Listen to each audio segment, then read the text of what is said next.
want to take you on a little journey that started for me 3 minutes after this picture was taken. I was a proud new father, living my normal life, and 3 minutes after this picture, my only son at the time, Connor, had a grand mal seizure. We rushed him to the local hospital, and a few hours later, we were being airlifted to Children's Hospital in a drug-induced coma. Connor and I spent 9 days on that trip to the hospital, and it was an interesting introduction for me into the world of disabilities and what would become my life's work. After a few more seizures, a couple more hospital stays, and a lot of testing, we found out Connor was diagnosed with a rare genetic disorder called Angelman syndrome and an unbalanced translocation on his 12th and 13th chromosome.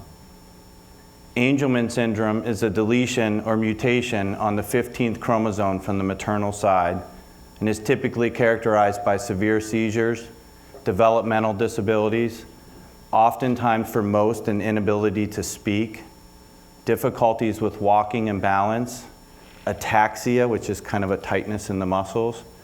And one positive characteristic is many of these individuals typically present with a happy and positive demeanor. When the doctor gave us Connor's prognosis, he said to us, "I really don't know what is going to become of Connor. I don't know." And unfortunately, what I can tell you is most likely Connor's not going to walk, he's not going to talk, and most likely he's not going to have purposeful interaction in his life. So there it was. The doctor wasn't aware of it, but he had just given me the biggest challenge in my life and had given me this 4-digit code that I needed to break for Connor. Walk, talk, interact, and have purpose. Once I got this code, I remember I needed to be alone, so I left the hospital and I went for a walk. And I ended up at a playground. And when I was sitting at that playground trying to process everything that I had just been told, the world around me slapped me in the face. I specifically remember a young girl turning and looking back at her dad and saying, "Daddy, come chase me," and watching the kids jump and play in the playground. And more importantly, watching those kids swing on the swing. Everything I saw that day in the playground was everything I thought I would never experience as a father. I made a commitment to myself the day in the playground that I would accept Connor's disability, but I would not let it define him. So we started making adaptations to our world. We got Connor involved with physical therapy, occupational therapy, speech therapy, hippotherapy, which is like horseback riding, any type of therapy that we could find. We also got Connor enrolled in a practice called conductive education that was established in Budapest, Hungary. We even got Connor a seizure alert dog so that she could help detect his seizures up to 30 minutes before they happen. And Connor spent hours, even years in these therapies trying to break the code and trying to accomplish what the doctor said he never would. For 3 years straight, we worked on a pincer grasp. Everyone, please show me your pincer grasp. For 3 years, we worked on that. And as a father, I was so frustrated. We weren't breaking the code. We were wasting our time. We weren't accomplishing anything. But then after 3 years, Connor started to gain that skill. And with that skill, he was able to feed himself. He was able to drink. And even more importantly, play on the swings. So once we learned how to break Connor's code, we started trying new things. They said Connor would never walk. If Connor walked, it wouldn't be with purpose. The picture on the left is a picture of Connor leading his fellow angels at the National Angelman Syndrome Foundation Walkathon. The picture on the right is actually a picture of Connor and I hiking down into the Grand Canyon to raise awareness for Angelman syndrome. Now obviously you can see we had to make some adaptations. Connor wasn't able to hike the whole thing, but he did hike. And I can say Connor was the only individual on that hike that was diagnosed with Angelman. Breaking Connor's code became a passion, an obsession. Everything we could do to try to break his code. If the doctor said he couldn't ride a bike, we made it happen. If you look closely at this picture, Connor's feet are actually Velcroed to the pedals. And when he couldn't push it himself, the little black rope on front was used to pull him along so he could ride his bikes with his siblings and his friends. They said Connor would never ride bikes, and just to prove him wrong, we even took it to the extreme. They said our family would never be able to go hiking, that most likely Connor would never play sports, that he wouldn't have the muscle dexterity to go downhill skiing, and most importantly for me, they said he would never be able to play on those swings. If they said Connor couldn't do it and we felt that he wanted to, we found a way to make it happen. Breaking this code for Connor and for others has taken us from our home to helicopter rides to Children's Hospital, to the White House, to Capitol Hill, to the bottom of the Grand Canyon and the top of Mount Kilimanjaro in Tanzania, Africa. I think it's safe to say that even though Connor may not speak, his voice has been heard around the world.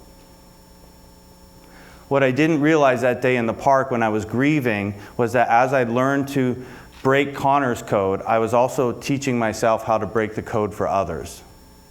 Others whose diagnosis and so-called disability would limit the opportunities and expectations of what they could achieve in life. And it's with my work at the Autism Initiative at Mercyhurst University that we've done just that. Establishing a program to help adults on the autism spectrum that want a college degree but just need a little bit of extra support.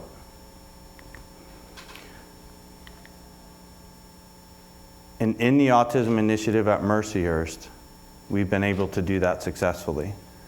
1 in 100 adults applying to colleges across the country is an adult on the autism spectrum. 1 in 100. The majority of these individuals have the cognitive abilities to succeed. They have that in spades.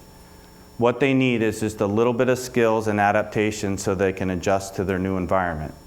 So this is what we did. We took the same 4-digit concept that we developed with Connor, and we applied it to the 4 major areas that adults on the autism spectrum typically need support. And those are academic social progress, independence, social functioning, and emotional functioning. Some of the key components to our program: we established specialized housing where our students can live and learn together. We developed a peer mentor program to give our students access to socialization outside of AIM housing and across the campus community. We developed individualized modules to help our students with social and executive functioning skills. And we also developed a career path program to give our students the skills they need to obtain meaningful employment.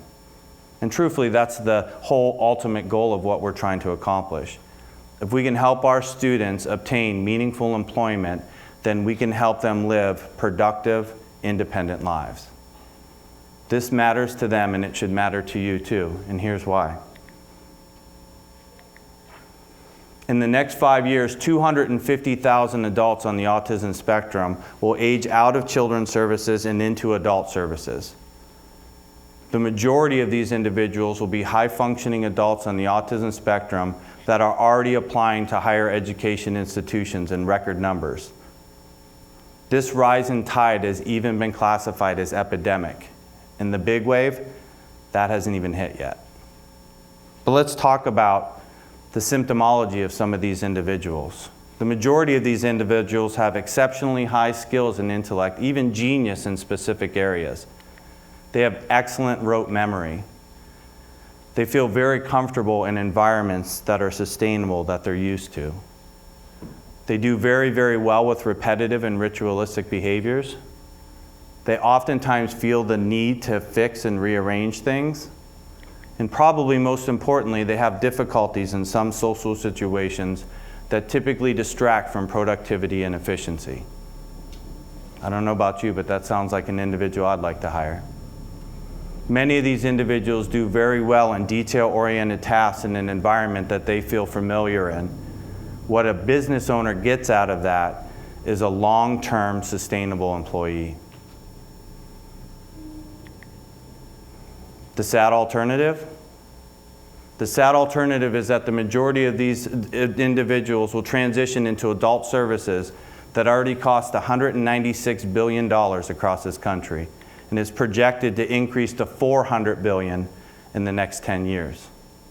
Adult services cost 3 times more than children's services, even though the access to obtaining skills for meaningful employment are extremely limited, and autism support services in the higher education setting are even more limited. In fact, 85% of all adults across the United States on the autism spectrum are under or unemployed, even though the majority of them have the skills, abilities, and oftentimes a college degree to obtain meaningful employment. 50% of the graduates from the Autism Initiative at Mercyhurst have graduated and obtained meaningful employment. The national average is 15%. So do we want 100%? Absolutely. But at 50%, we're already 3 times the national average.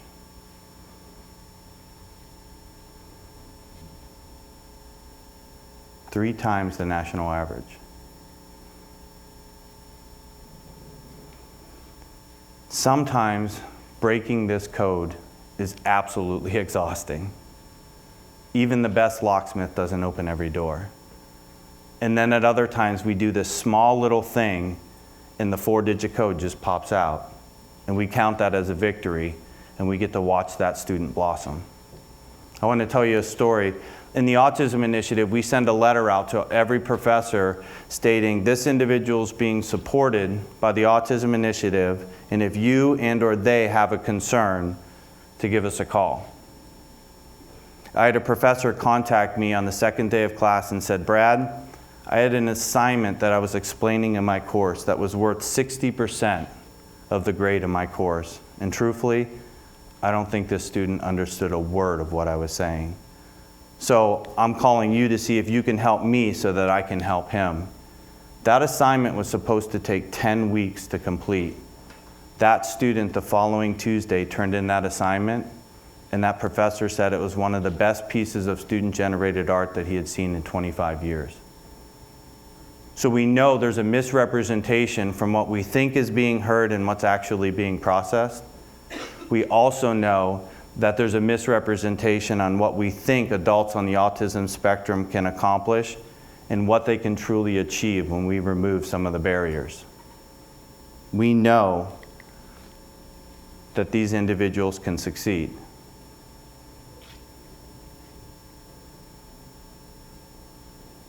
But what we need to do is to create an environment where we can embrace these individuals as they are, where we can remove our socially archaic structures and norms so that they can succeed. And in that, we all win. And that is an idea we're spreading. Thank you.